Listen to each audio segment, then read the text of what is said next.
I'd like to introduce the next speaker in our series of short videos, Jeanne Gang from Jeanne Gang. Jeanne talks about the idea that when you're taking a risk with a client, you need to build a very strong and clear methodology. It's the best way to build trust and to get the outcome that's best for everybody.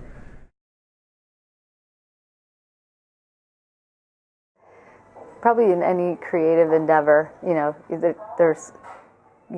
have to be unafraid to have risk in terms of what you produce and your ideas. If one repeats oneself endlessly, you might get refinement, but you're not going to get a breakthrough. And so I think what turns me on the most is having a breakthrough feeling of discovering something. And that is not possible to do without, taking risk in design. Well, from their standpoint, there's nothing at risk for them to be shown the extent of ideas that are possible. It's a benefit to them.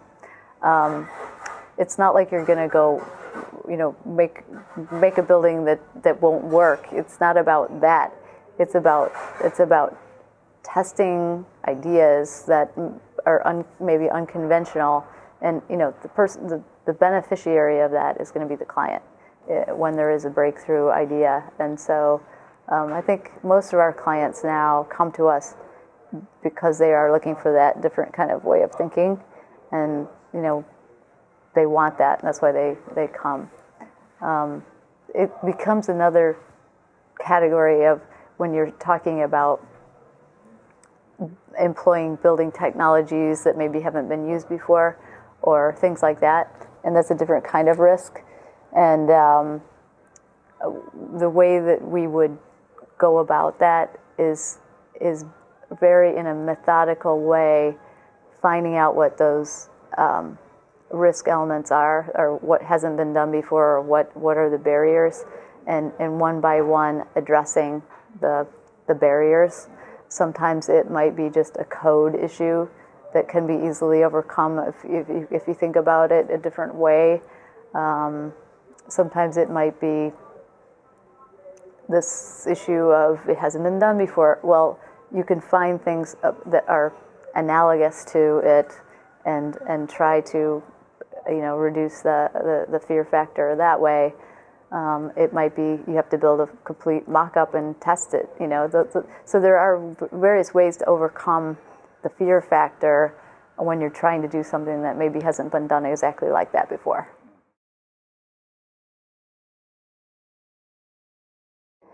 What comes to mind from that question is, we're working more and more with organizations and sometimes visitor-serving organizations, and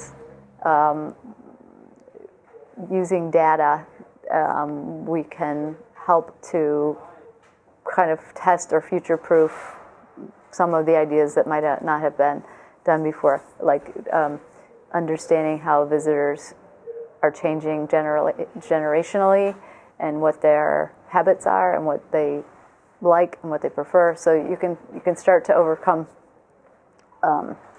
that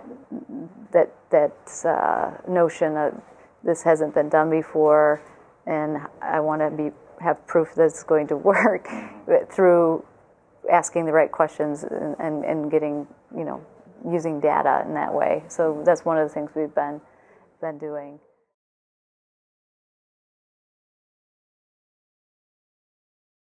No, that's true. There are clients that are more open, and there are clients that it will be hard for them to do anything other than what they've been doing. But usually, we would only. Luckily, I think we're getting clients that are looking for. They're coming to us because they're looking for a change, or looking for, basically, we're trying to help organizations kind of through architecture design their future. So if it's something, I'm really attracted to the projects where there's a need for change, for a really different way of thinking. That's the kind of thing I like, and that's the kind of thing I migrate to. And luckily, that's why organizations are starting to come to us to think that way.